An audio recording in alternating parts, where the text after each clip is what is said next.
Breaking news. కేంద్ర హోంమంత్రి Amit షాతో CM Chandrababu భేటీ అయ్యారు. ఈ సందర్భంగా ఏపీలో జరుగుతున్న వివిధ ప్రాజెక్టుల పురోగతిపై చర్చించారు. ఇటీవల పెట్టుబడుల సదస్సులో వచ్చిన సానుకూల స్పందనను సీఎం చంద్రబాబు అమిత్ షాకు వివరించారు.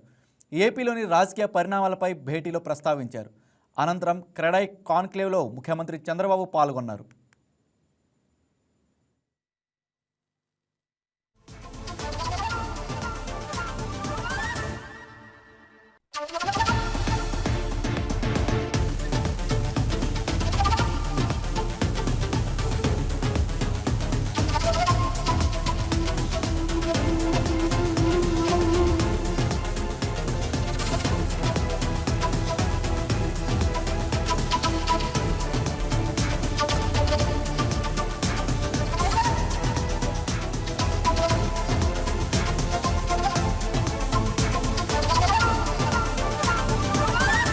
ఈ వీడియో మీకు నచ్చినట్లయితే లైక్ చేయండి, షేర్ చేయండి, మా ఛానల్కి సబ్స్క్రైబ్ చేయండి.